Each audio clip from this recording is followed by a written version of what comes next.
What's up, guys? Welcome to Fantasy Smack Talk. We're heading into week 5. We had a lot of stardom Sid'em questions on our forum, so we thought we'd just try to get through as many as we can on the show. Let's get right into it. Game Breaker 11. Brent, he wants you to pick 2 from Ray Rice versus the Bengals, Harrison versus Buffalo, and Ronnie Brown versus the Jets. All right, for this one, if Jamal Lewis doesn't play, which he's definitely questionable for this game, then Harrison's the no-brainer out of the 3 because he's going to touch the ball a million times. Then you're going to look at Ray Rice versus the Bengals, or you're going to look at Ronnie Brown versus the Jets. And, both of those defenses are actually pretty similar, even though the Jets are getting all the hype this year because of Rex Ryan. So I'm going to say Ronnie Brown just because he's consistently getting more touches than Ray Rice. So, again, go with Harrison if Jamal Lewis doesn't play, and then Ronnie Brown. All right, Dustin, Saints fan 1988 wants to know choice or your boy Mewelde Moore. I love me some Mewelde Moore. He should be a starter somewhere. But anyway, all biases aside, you got to go with choice here, unfortunately. I'd love to say Moore, but Moore only touched the ball 5 times last week. 6 if you include the touchdown that he threw, nice. Which looked pretty good, by the way. But, they're both playing bad defenses, but I think you just got to go with the safer play here in choice. He's going to get more touches. Who loves Mewelde Moore? It's killing him, though. I guarantee it's killing him to not pick him. All right, now we got one from CMC Ginn. Wants you to pick one out of Garcon versus Tennessee, Berrien versus St. Louis, and Steve Smith of the Giants versus Oakland. All right, if Eli Manning plays, then Steve Smith is obviously the clear choice here, but it's very doubtful and it's very unclear if he's going to be playing or not, so keep an eye on that. And if he doesn't play, then I'm going to have to go with Bernard Berrien for the sole reason that Brett Favre and Berrien have been hooking up as of late, and they really got off to a shaky start, so I think Favre is really going to look for him early and often, and they're playing that terrible Rams defense. So, again, if Eli plays, Steve Smith. If he doesn't, Bernard Berrien.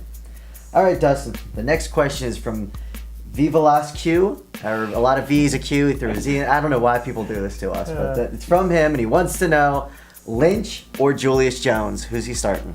Or she? This one's tough, but I just think Lynch, I've got gut feeling about Lynch this week. Going against Cleveland, they're awful on defense. I think there's enough carries for Lynch and Jackson to go around for them to both have productive weeks. And Julius Jones just kind of scaring us a little bit with his production last week. So I like Lynch on this one, but it's a tough one. It is very close. Yeah.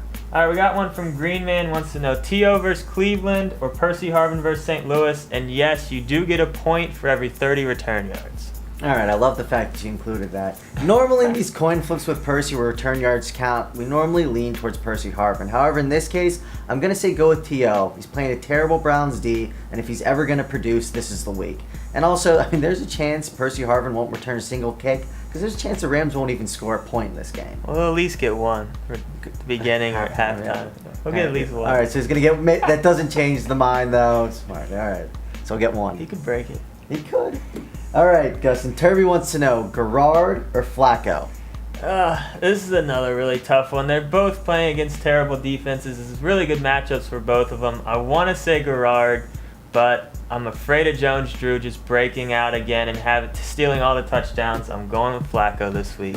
See, I'd go Garrard. Garrard, it gets no respect. He always has a sneaky good fantasy season, and he's getting a little bit of notice from Mike Sims-Walker, but I'd go Garrard in this one. We'll see. Well. All right, now we're going to get into our studs, duds, and sleepers of the week. And I'm going to start off with my stud is going to be Wayne versus Tennessee. They're terrible as a passing defense, so I fully expect Peyton to throw for another 300 yards, which means Reggie Wayne's going to catch a lot of those balls. My dud, Dustin's not going to let me pick Antonio Brown anymore because he's dropping like every league. I told you he's a bum. So I'm going to go with Kevin Smith. He's playing the Pittsburgh defense, and, they really shut down the runner, so I think Kevin Smith's going to be a bust this week. And then last, my sleeper is Matt Hasselbeck. With Eli questionable and if, the bye week's happening, a lot of people are looking for a spot starter quarterback, and Hasselbeck's being overlooked because he's coming back from an injury, but he plays a Jacksonville team that's ranked dead last in passing defense, and it's ugly, their passing defense, so that's my sleeper. All right, I'm going with Pittsburgh's defense as my stud. All those people out there that drafted Pitt, I think they finally get it going for you this week against Detroit. My dud is Braylon Edwards. I don't think he has enough time to get ready for that offense. I think you steer clear from him if you can this week. And my sleeper is Miles Austin. Looks like Roy Williams is not going to play this week. Look, Miles is going to start, and if you have receiver bye week problems, Miles Austin is more than likely available. He could be a very good pickup and play this week. So that's it for week 5. Don't forget to get into our forums and post any trade or stardom cinnamon questions for next week. And I'll be back on Tuesday night for the Waiver Wire Show. Until then, I'm Dustin. This is Brent. See you next time.